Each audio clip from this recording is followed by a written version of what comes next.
Well, we hear the word inclusivity a lot, and we really wanted to know what that means to different people. So we reached out to someone who lives inclusivity as a core value for her business as well as her life. Please help me welcome CEO of Dope Mom Life, Diane Miles. Diane, it's so good to have you here. Thank you for having me. Well, I'll tell you that we had you on the show last year to talk about the Denver Startup Week, if you recall.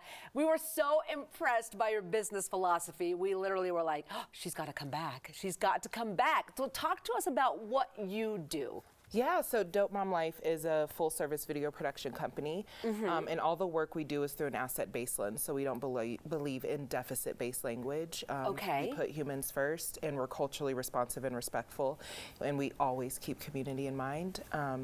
So yeah, we get to tell really amazing stories, and people get to be the heroes of their stories and see themselves reflected as the hero in other people's stories. That is wonderful, and I would imagine that does so much for the people that are involved in the projects, those that are telling their stories. What a neat way to do so. Now, respect is a big deal for you. I mean, this is the center of what you do. How do you feel that can improve how we interact, how we communicate through video platforms, and even face-to-face? Yeah. How do you think that plays out? You know, this is my favorite topic right now. Okay. I just finished reading this book called The Power of a Stranger. I'm not finished. I'm still reading it. It's, okay. It's with the stack. You know how that goes. I do.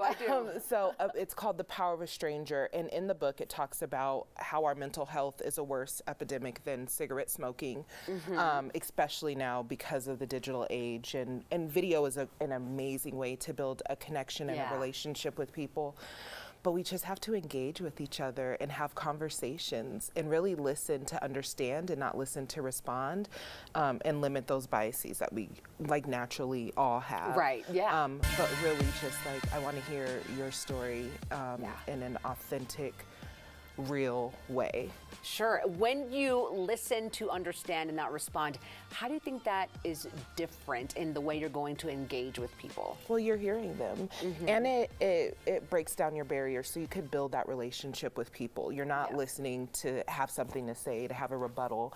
You're listening to see what do you have in common with this person? What are your commonalities? Because we're so much more alike than we are different. Sure, and that is something that is also very true. Now, this is Black History Month being celebrated everywhere. How does this time of year impact you?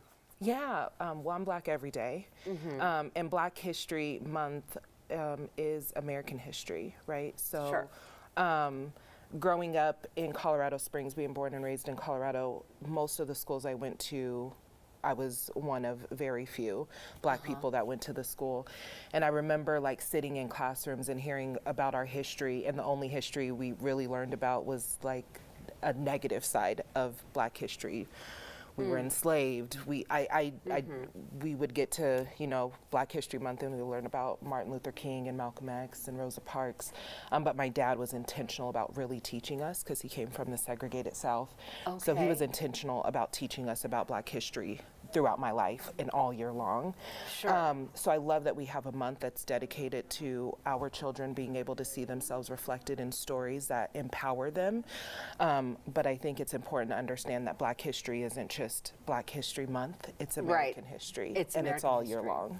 Great way to look at that. Thank you for sharing that. Now, what advice do you have for business owners when it comes to being more inclusive? That inclusivity piece, I think, has never been bigger than it is today. What's your advice?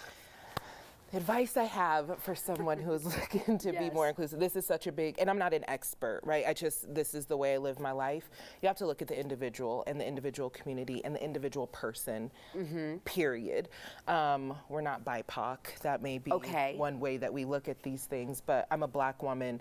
My experiences and the barriers I faced and the obstacles that have been in my way are gonna be very different from somebody who speaks Spanish.